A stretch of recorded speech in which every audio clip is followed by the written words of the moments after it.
Investigation shows odd past after sisters are found bound and lifeless in New York's Hudson River. Police officers deal with tragic deaths and accidents all the time, however, their job is particularly challenging when that loss of life involved children or young adults who still had their whole lives ahead of them. When the bodies of two young girls were discovered washed up along the Hudson River in New York City, police vowed to get to the bottom of the tragic deaths. But when they started asking questions, the investigation took an unexpected turn.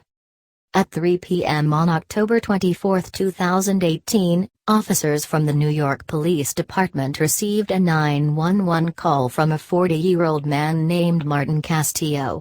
According to Castillo, he had been riding his electric bike around Riverside Park, which is located in the Upper West Side of Manhattan.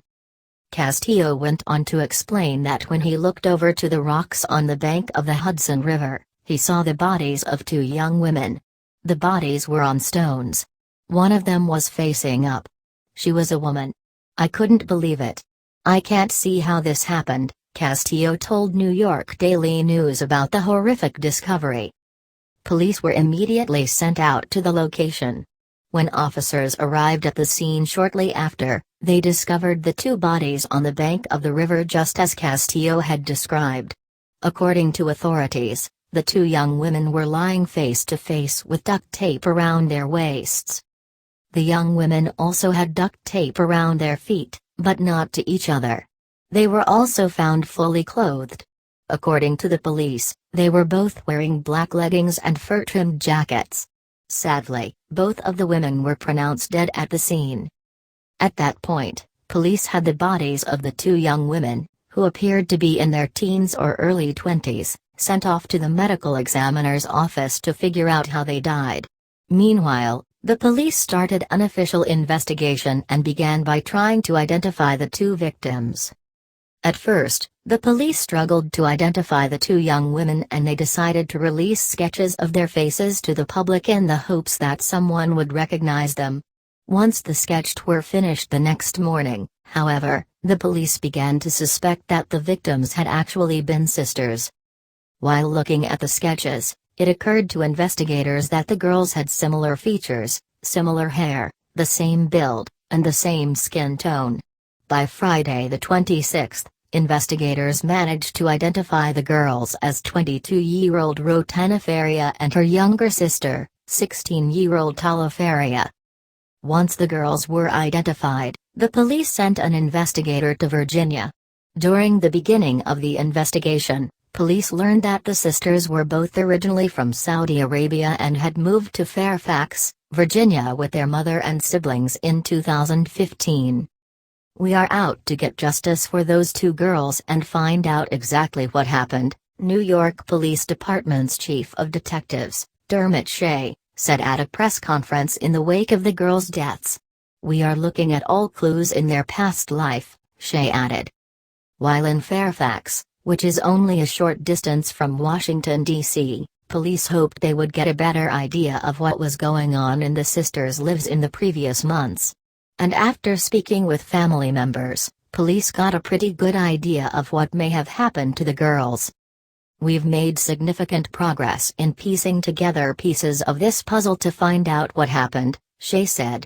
According to the police, Tala and Rotana's family had not seen either of them since November 30, 2017, when they went missing for the first time. The family reported the girls missing, but when local police found the sisters, they claimed they were being abused by their mother, father, and brother. As a result, Tala and Rotana were sent to a shelter for their own protection, although the abuse allegations were never proven. It is believed that the girls were at the shelter until late August of 2018. According to authorities, the pair were again reported missing after they disappeared from the shelter either on August 23 or 24. The NYPD then retraced the girls' steps to see how they ended up all the way in New York City. The NYPD managed to track transactions from Rotana's credit card and found they arrived in Manhattan on September 1 after taking various forms of transportation north. Once in New York, the sisters used the credit card to stay at high-end hotels, order food, and buy clothes. Security footage from just a week before the bodies were found show the girls looking healthy. While speaking to those who knew Tala and Rotana, police also learned that the sisters had expressed that they would rather inflict harm on themselves than go back home to Saudi Arabia. There have also been reports that the girls tried to seek asylum in the United States so that they wouldn't have to go home. Yet before long, the money started running out. According to authorities, Tala and Rotana's mom told them that she received a call the day before her daughter's bodies were found that an official from the Saudi Arabian embassy called and ordered the family to leave the country because the girls had applied for asylum. A spokeswoman from the embassy denied the claims, but police believe the girls may have been desperate and afraid of being sent back to Saudi Arabia. Authorities haven't confirmed the girls committed suicide, but there were no signs of trauma on their bodies and it appeared the girls were alive when they went into the water.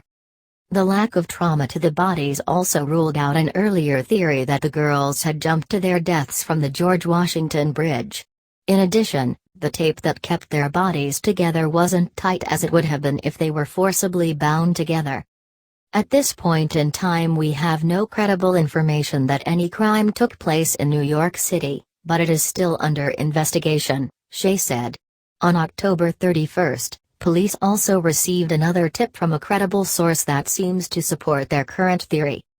The eyewitness told police that he was exercising in Riverside Park, which is a little bit north of where the girls were later found, at about 7 a.m. when he spotted two girls.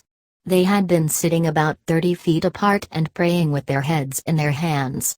The scene had haunted him, which is why he decided to tell the police about it. According to police, that location is very close to the river and the girls could have just walked into the water from that area.